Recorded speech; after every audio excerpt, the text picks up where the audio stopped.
All right, B, this is your other model you're gonna do, your more funkier look, right? Yep. So tell us, I'm excited about this one. This is not so simple.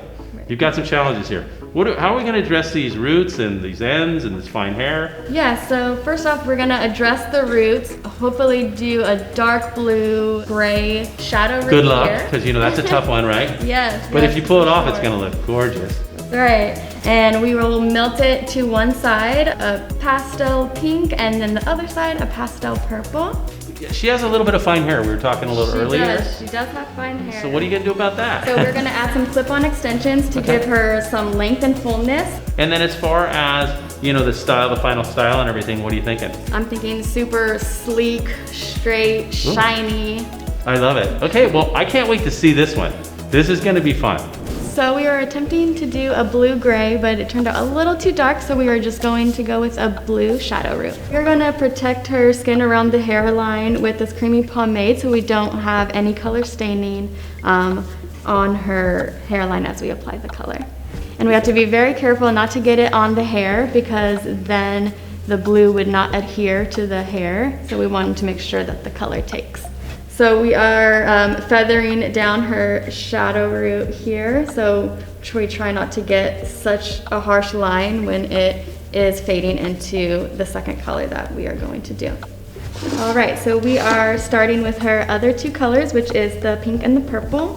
So right now I'm going to start with the pink at the bottom of the hair and move up from there. We are applying the pink with the added pastelizer in it. So it will be a tad lighter, and we are going to set it down on the back of the hair here and move upwards from the head so we don't get color on a section that isn't supposed to have that color on it. So as we're applying the pink hair, it's very important to melt it correctly with the blue and the purple so you don't get a harsh line of demarcation. So you kind of want to start a little bit below with some blonde in between here, and then just make sure you kind of feather it up so you don't have any harsh lines. You just want to make sure it's blended really well. And what's pretty cool about these two colors mixing, it kind of makes a little purpley transition there, so it fades really nicely. I use my index finger and my middle finger here and just kind of rub it together and make sure that there is no harsh lines as it transitions to the next color.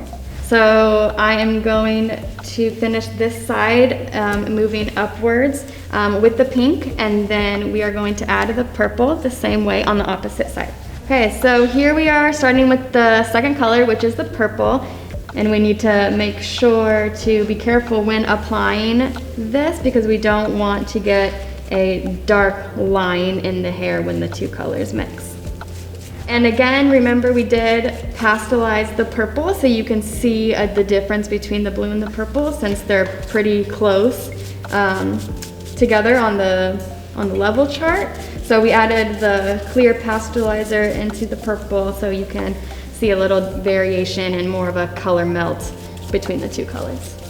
So as we're applying the last piece of the purple with the clear mixture, it's really important to make sure, or if you know ahead of time that you are going to utilize extensions in your hairstyle, make sure that you make enough to apply on the hair and to the extensions because it's super hard to recreate the color that you have chosen. Okay, so here are the clip-in extensions. First, I'm gonna start with the blue shadow root, just as we did on her hair, and then we are going to also incorporate the pink and the purple, just how it is placed on her hair.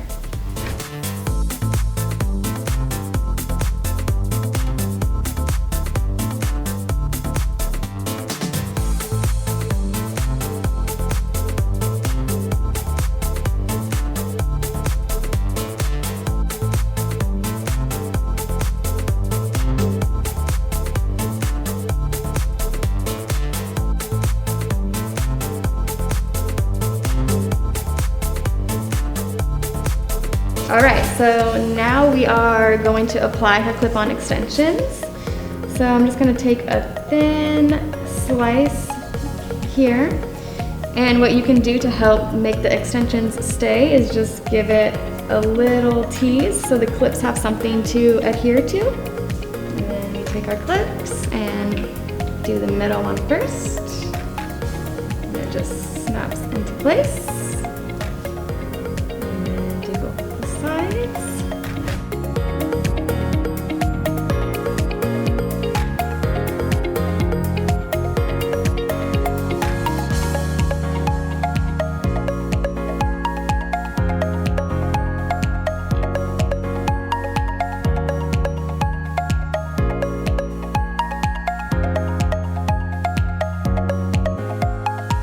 All right, we're gonna start with the Enjoy, Protect, and Shine. What this is gonna do is gonna protect your hair from any thermal styling as well as lock out any humidity and keep the frizz away.